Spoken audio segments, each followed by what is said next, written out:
Mesdames, Messieurs, bonsoir et bienvenue à tous à la une de ce journal. Alors que les chiffres sur la pandémie du coronavirus explosent au Cameroun avec 509 cas et 10 décès, le SIF critique le plan de riposte élaboré par le gouvernement.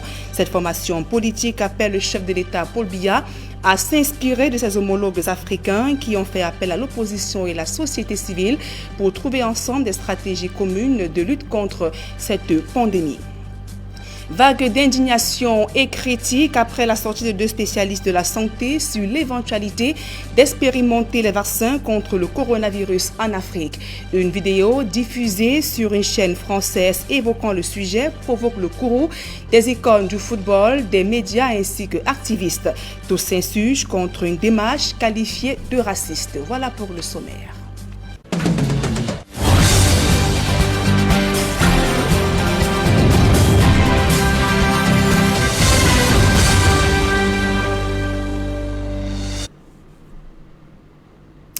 Mesdames, Messieurs, une fois encore, bonsoir et merci d'honorer ce rendez-vous de l'information sur Equinox Télévision.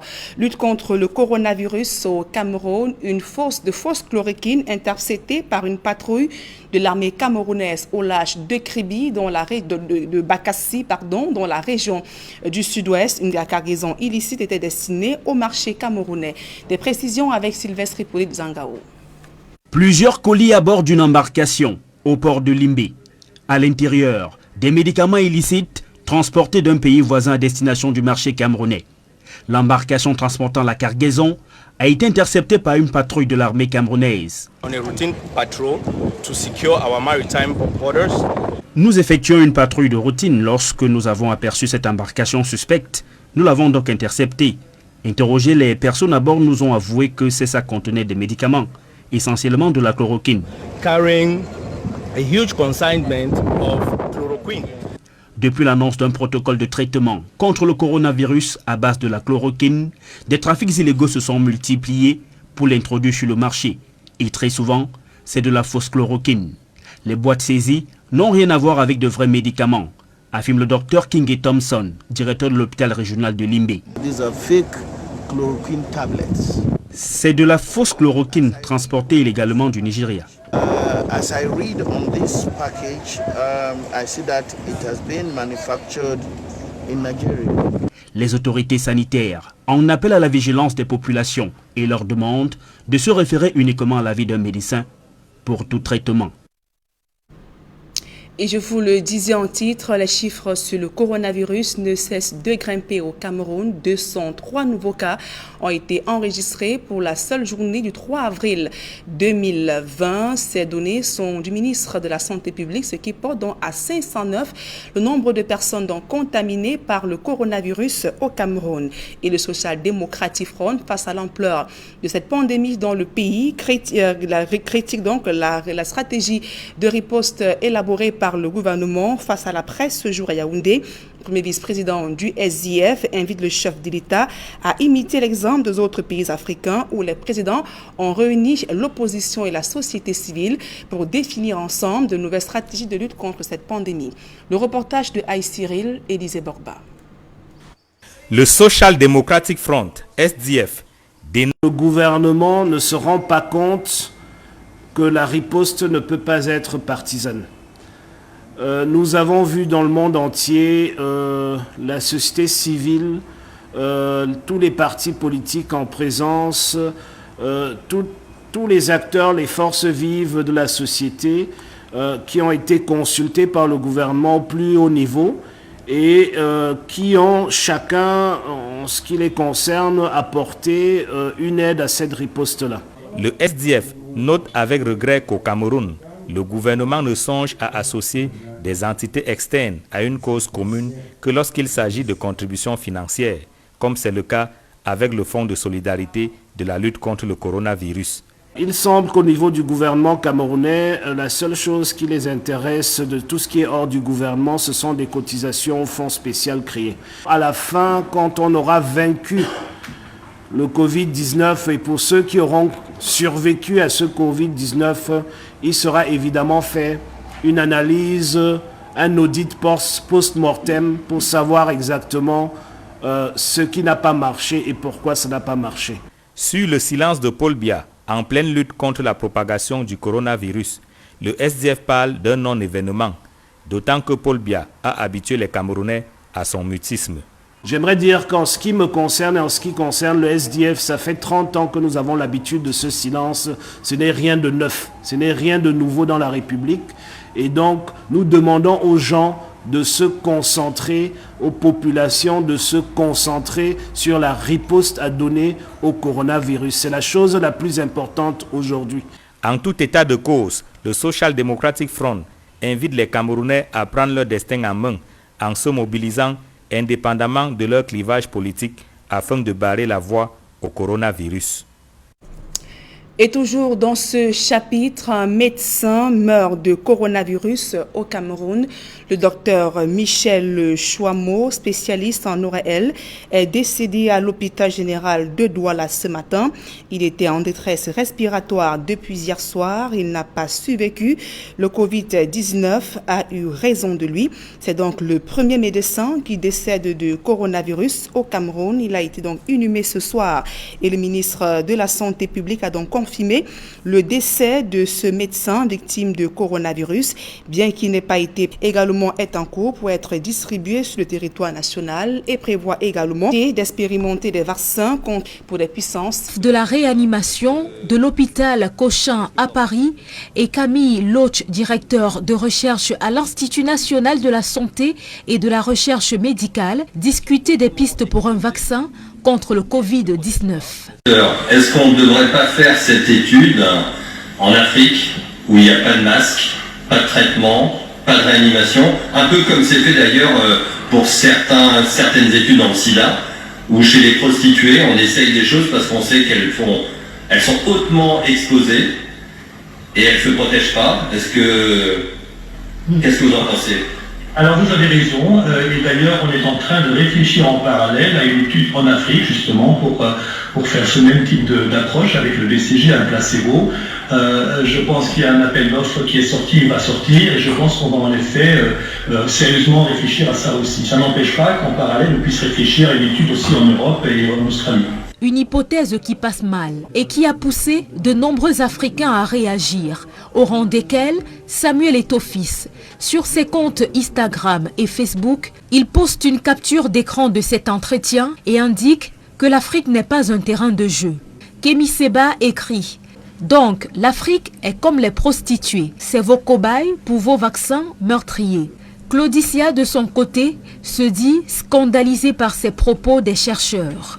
Didier Drogba marque son indignation sur son compte Twitter. Il est inconcevable que nous continuions à accepter ceci. L'Afrique n'est pas un laboratoire. Je dénonce vivement ces propos graves, racistes et méprisants. L'employeur de Camille Loach a de son côté publié un communiqué pour dissiper les malentendus. Il écrit: des essais cliniques visant à tester l'efficacité du vaccin BCG contre le Covid-19 sont sur le point d'être lancés dans les pays européens et en Australie. S'il y a bien une réflexion autour d'un déploiement en Afrique, il se ferait en parallèle de ces derniers. L'Afrique ne doit pas être oubliée ni exclue des recherches, car la pandémie est globale, précise l'Institut. Précisons que des scientifiques ont commencé à tester 2 vaccins potentiels contre le Covid-19 dans le cadre d'essais en laboratoire en Australie. L'Agence scientifique nationale australienne évaluera si les vaccins sont efficaces et s'ils sont sans danger pour l'homme. Et sur le terrain de la lutte contre le coronavirus, arrêt obligatoire et lavage des mains systématique à l'entrée du département de la Meufou à Kono. Ce département enregistre un cas de coronavirus. L'opération conduite par le maire de la ville de Ngoumou a été lancée par le sous-préfet ce jour. Il appelle les populations à respecter les règles d'hygiène. Le reportage d'Emmanuel Diop et de Marcelin Gansop. Un cas confirmé de coronavirus a été enregistré dans le département de la Mofo et à Kono. Suffisant pour que les autorités administratives et municipales montent au créneau pour rappeler aux populations, mais également aux usagers de la route, le sacro-saint principe du respect élémentaire des règles d'hygiène. On ne peut pas rester les bras croisés quand on voit ce qui se passe ailleurs dans des pays très modernes où ils ont tout pour soigner les gens. Quand on voit le nombre de morts par jour, sachant nos conditions de vie ici, seule la prévention peut aider à stopper cette pandémie. C'est pour ça qu'on doit jouer sur la prévention. C'est le seul remède actuellement. C'est au poste de contrôle mixte, situé à 2 km du centre-ville de Ngoumou, que le dispositif a été installé. Ici, tous les véhicules sont systématiquement immobilisés afin de permettre à leurs occupants de se prêter au lavage des mains avant de poursuivre le voyage. Venez aussi, allez regarder devant vous. Vous savez, ici où nous nous trouvons, c'est la porte d'entrée du département de la Meufou-Akono. Et nous avons jugé nécessaire de venir à la porte d'entrée de ce département, de notre arrondissement notamment, pour instaurer un système de lavage de mains. Toutes les populations, tous les passagers des véhicules qui entrent dans notre département doivent se laver systématiquement les mains. Cette action est d'autant plus louable que le lavage des mains, bien que paraissant évident, n'est pas toujours la chose la mieux partagée au sein de la population. Par ces temps de menaces graves du coronavirus, c'est un jeu qui vaut la chandelle. On a demandé aux autres de se confiner, d'éviter des déplacements inutiles, non essentiels. Mais s'il y a quelqu'un qui a un déplacement essentiel et qui entre par ici, on le sensibilise et il lave les mains. Si possible, pour ceux qui sont nombreux dans les voitures, ils y trouvent aussi des protège-nez parce que nombreux dans des cars, il faut qu'ils se protègent et qu'ils protègent les autres. Donc tout cela est ici. L'occasion faisant le larron, le sous-préfet de Ngoumou a profité pour rappeler à l'ordre ceux de ses administrés qui rament à contre-courant des mesures édictées par le gouvernement. Vous savez, il y a toujours des récalcitrants. Nous sommes effectivement descendus sur le terrain pour nous assurer de l'effectivité de ces mesures. Nous pouvons dire qu'il y a eu un seul récalcitrant, un promoteur de débit de boissons, et dont l'établissement a été scellé hier. Ici, aux portes d'entrée et de sortie de la ville de Ngoumou, le lavage des mains est obligatoire, entre autres mesures prescrites par le gouvernement. C'est un jeu qui vaut la peine. Ici Emmanuel Diop, Marcelin Gansop, Equinox Télévision. Et afin de mobiliser les populations autour du combat commun contre le coronavirus dans la Sanaga maritime, les descentes sont multipliées sur le terrain dans ce département de transit où certains secteurs de forte concentration sociale sont en déphasage avec l'application des mesures barrières contre le coronavirus. Du coup, autorités administratives et forces de l'ordre sont obligées de mettre la main à la pâte. Eko Kalobé, Donald Brice Kamga. Au marché du bord à Edea, dans le département de la Sanaga-Maritime, le préfet prêche par l'exemple. Lors de sa descente dans les espaces de forte affluence, l'autorité administrative fait une démonstration du lavage des mains devant la population. On dit de laver pendant au moins 30 secondes pour que le savon puisse tuer toutes les bactéries. Et vous avez vu à la télé, on fait ceci pour que ça rentre bien dans les ongles. Acte de sensibilisation pour dire aux habitants de la ville Lumière que le coronavirus est bel et bien présent au Cameroun et se propage de façon vertigineuse. Vous l'avez constaté comme moi, dans certaines franges de la population, il y a comme l'irresponsabilité et l'incivisme. Il était donc bon qu'on se réunisse avec les professionnels de la santé. Les tranches de la population auxquelles le préfet fait allusion, ce sont les commerçants, les tenanciers des agences de voyage et autres conducteurs de moto. Lors d'une concertation avec les responsables sanitaires, les autorités communales et les forces de maintien de l'ordre, un comité de lutte contre le Covid-19 a été créé. L'instance est chargée de mobiliser les énergies et de coordonner la lutte au niveau départemental. À Edea, des actions personnelles de lutte contre le virus sont en marche, mais aussi des points d'eau créés par les autorités municipales. Chaque matin, avec de l'eau et du savon et papier hygiénique, chaque femme qui fait le marché doit laver les mains, même 5 fois par jour. Face à la presse, le préfet a par ailleurs rassuré les populations. Les 3 Chinois arrivés dans la ville le 17 mars dernier ont été invités à ne revenir qu'après avoir fait leur test de coronavirus. Et au regard des incidences économiques et financières du coronavirus sur l'Afrique centrale, les ministres en charge de l'économie et des finances au sein de la CEMAC recommandent aux pays de réguler leur budget sur les prévisions, notamment et de réalistes de recettes et dépenses publiques. Ils ont également appelé à augmenter les ressources affectées aux dépenses sanitaires en vue de renforcer les stratégies de lutte contre le coronavirus. Innocent Abega et Xavier Foucault. À l'issue de la rencontre au sommet à Brazzaville, Des recommandations ont été faites en plusieurs points.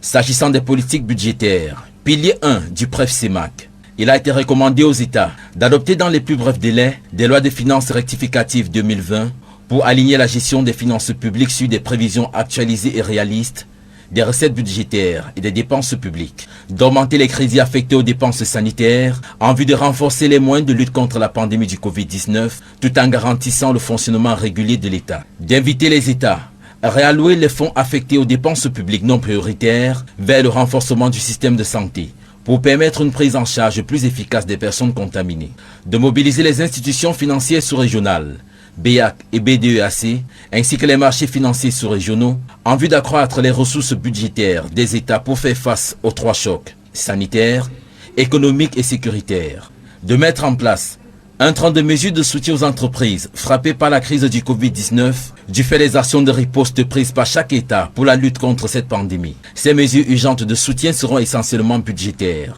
Le report à 2021 de toutes nouvelles mesures de nature à aggraver la pression fiscale, allègements fiscaux et allocations de moratoire pour le paiement des impôts et de certaines charges sociales, subventions aux entreprises pour éviter les faillites et fermetures ainsi que les pertes d'emploi. Donner acte à la BEAC du relèvement par elle du niveau d'injection des liquides dans le système bancaire sous-régional à hauteur de 500 milliards de francs CFA. D'approuver l'utilisation de l'enveloppe de 90 milliards de francs CFA mise à la disposition de la BDEAC par la BEAC pour le financement des projets publics portant sur la lutte contre la pandémie du Covid-19 et le renforcement des systèmes sanitaires nationaux. À cet effet, chaque État devra soumettre des projets bancables à la BDEAC qui veillera à la répartition équitable de cette ressource.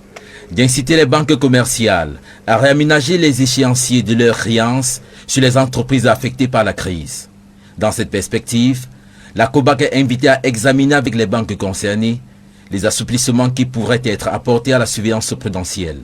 S'agissant de l'intégration régionale, pilier 4 du PREF-CEMAC, les ministres ont décidé de maintenir la libre circulation des marchandises et des personnels de santé, indispensable à la lutte contre la pandémie du Covid-19, sous réserve des contrôles sanitaires appropriés. Ces recommandations ont été énumérées lors de la 3e session extraordinaire du comité de pilotage du programme des réformes économiques et financières de la CEMAC qui s'est déroulé au Congo-Brazzaville. Les ministres en charge de l'économie, des finances et de l'intégration participant à cette réunion ont affirmé que la lutte contre la propagation de la pandémie du Covid-19 et la prise en charge des personnes contaminées constitue aujourd'hui la priorité absolue pour les pays membres de la CEMAC. Et nous repartons du côté de Yaoundé où des kits de lavage des mains et des dispositifs mobiles déployés dans les carrefours, marchés, hôpitaux de l'arrondissement de Yaoundé 6e. Les autorités administratives et municipales de cette localité entendent ainsi renforcer les mesures d'hygiène prescrites par le gouvernement afin d'empêcher la propagation du coronavirus dont les victimes se comptent de plus en plus au Cameroun. Le reportage de Rodrigue Ngassi et de Marcelin Gansop. Coronavirus, ce n'est pas seulement l'affaire des Blancs, comme certains l'ont pensé. L'heure n'est plus au jeu de mots. Le Covid-19 frappe sérieusement aux portes de l'arrondissement de Yaoundé 6. Et il faut tout faire pour lui barrer la voie. Le maire et le sous-préfet de la localité ne sont pas allés du dos de la cuillère pour le marteler aux populations. La pandémie du coronavirus est en train de décimer les gens dans tout le monde entier. Et notre pays, le Cameroun, n'est pas en reste. Notre arrondissement Yaoundé 6 n'est non plus en reste. Dans les marchés, hôpitaux et autres grands carrefours, les différents messages ont tourné autour de la prévention du coronavirus. Celle-ci passe par le respect scrupuleux des règles élémentaires d'hygiène et des autres mesures restrictives édictées aussi bien par le gouvernement que par l'OMS. Les gens sont prêts à nous écouter et nous promettent surtout de respecter scrupuleusement les mesures d'abord qui ont été prises par le gouvernement et puis également les gestes simples d'hygiène et de salubrité qui, bien évidemment, éviterait la propagation du coronavirus. Conscient des difficultés des populations, l'exécutif municipal, appuyé par des organisations humanitaires, dont l'association Triso Cœur, s'est procuré des centaines de kits de lavage de mains. lesquels ont été soigneusement disposés dans tous les coins et recoins de l'arrondissement de Yaoundé 6. Le matériel que la commune de Yaoundé 6 est en train de mettre à la disposition de ces populations arrive à bon point. Les choses ne sont plus comme hier. De plus en plus, les populations sont très attentives. Elles nous écoutent.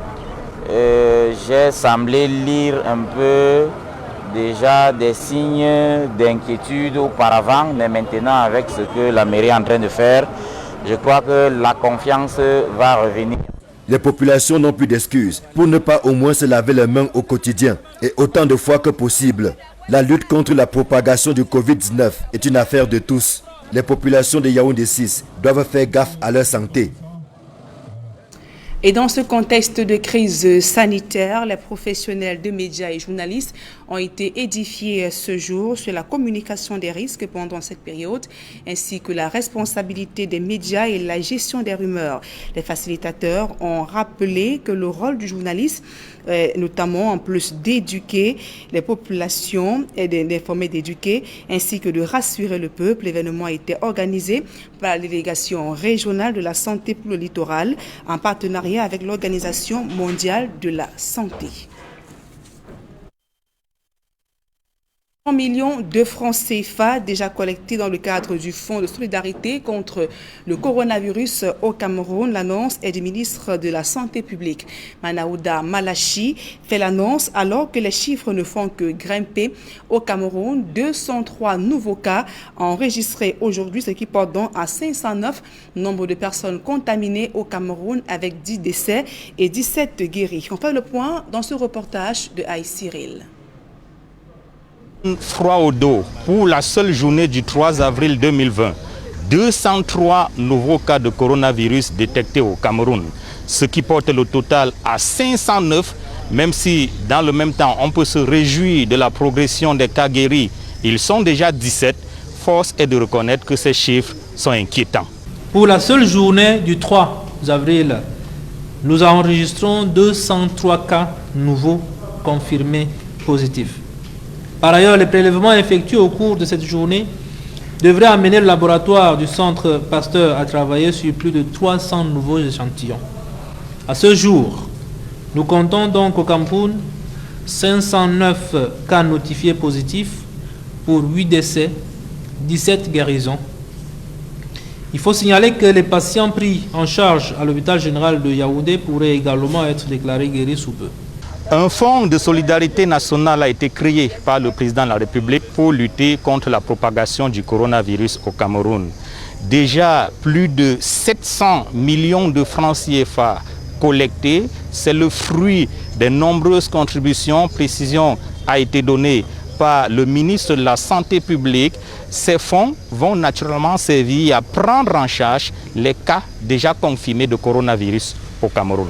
Qu'il me soit permis de dire ici que nous avons reçu des entreprises citoyennes, des personnels de bonne volonté, la somme cumulée de 770 150 000, dont 500 millions en attente de virement dans le compte dédié. Je voudrais à ce titre indiquer qu'une opération d'acquisition massive et de redistribution dans toutes les régions des équipements de protection individuelle est en cours. Les premiers contingents en direction des régions devraient s'opérer dans les prochains jours. De même, nous avons dans le pipe une grande commande d'équipements d'assistance respiratoire par le biais de la centrale d'achat du programme des Nations Unies pour le développement. Certains malades du coronavirus sont confinés dans les logements sociaux à Olembe. Mais en plus d'Olembe, le ministre de la Santé publique fait savoir que d'autres espaces ont été réquisitionnés, notamment le stade militaire à Yaoundé et un espace situé au lieu dit Carrefour Zoé, toujours à Yaoundé. La capacité d'accueil du Cameroun est désormais à 1000 pour les cas déclarés positifs de coronavirus au Cameroun. 2 autres centres de prise en charge de grande capacité sont en cours d'aménagement au stade militaire de Yaoundé et au lieu du Carrefour Zoé, ce qui permettra de porter notre capacité de prise en charge à plus de 1000 lits. Dans le même temps, les centres de prise en charge spécialisés pour assurer la gestion des cas sévères continuent d'accroître leur capacité d'accueil ainsi que la qualité de l'offre de soins. Depuis le début de la pandémie au Cameroun, 800 suspects ont déjà été testés. À ce jour, 509 cas sont déclarés positifs. Le ministre de la Santé publique continue d'appeler au respect des mesures barrières contre la propagation du coronavirus au Cameroun. Depuis le Centre national des opérations des urgences sanitaires à Yaoundé, Emmanuel Diop, Aïk Cyril, Equinox Télévision. Et pour sortir de ce journal, évoquons à présent cette prestation des maires. Dans la région de l'Ouest Cameroun, le rituel a été respecté. Ils ont officiellement pris fonction à Banjoun ainsi qu'à Bafon dans le département du Onkam. Le reportage de Leclerc Sakem. C'est dans une salle du tribunal contenant une trentaine de personnes à Banjoun dans le Konki et à Bafon dans le Onkam, région de l'Ouest Cameroun, que les maires des communes de Bayangam, Djebem et Bankar se sont engagés à exercer leurs fonctions de magistrats municipaux dans le strict respect de la loi. Nous allons rapidement attaquer le volet de l'hygiène de la salubrité dans nos cités. Déjà que nous sommes à une période très sensible où il y a une maladie, une pandémie qui nous a surpris. Nous sommes en train de mettre des moyens pour que cette pandémie ne puisse pas attaquer les populations de l'arrondissement de Banka et également de tout le département du Ronkam. Nous allons également axer notre projet sur l'amélioration et l'accès des routes, des infrastructures. Et également, nous allons regarder le côté de l'éducation parce que c'est important. Nous ne cessons d'interpeller les jeunes filles, les mamans, surtout les hommes, à venir établir, donner une situation juridique normale aux enfants qui naissent, en faisant établir les actes de naissance. C'est un élément important. Je promets respecter toutes les consignes dont la loi de la République nous impose dans l'activité d'officier d'état civil. Ça, c'est ce que je peux promettre et à mes justiciables et à mes populations qui nous regardent, qui nous voient. Et faire exactement comme je vous ai dit tout à l'heure, c'est-à-dire accompagner les différents actes par des textes. Parce qu'il faut dire souvent on se fonde pour faire tel acte ou signer tel autre acte. C'est devant témoins et autres que les assermentés ont été renvoyés à leur mission en tant qu'officiers d'état civil. Après la lecture des arrêtés confirmant l'élection de ces nouveaux élus à la tête des exécutifs communaux par le greffier, le président du tribunal a validé la prestation du serment tout en leur rappelant qu'ils sont désormais les garants de leurs différentes communes. Fin de cette édition d'information sur Equinox Télévision. Mesdames et messieurs, merci pour votre aimable attention. Dans un instant, le débrief du journal avec Serge Alain Autou et ses invités sur le plateau d'Equinox Soir. Serge Alain. Covid-19 au Cameroun, les derniers chiffres donnent du frisson, Nadine Yambou. Hier, on était à 306 cas, 8 décès. Aujourd'hui, c'est 509 cas pour 10 décès, soit une augmentation de 203 décès en 24 heures. Ce sera donc l'essentiel de Equinox Soir, deuxième partie, Nadine Yambou. Bonne soirée à vous et bon week-end. Bonne soirée, Serge Alain Autou. Voilà. Madame, Monsieur, dans un instant, la suite, Equinox Soir.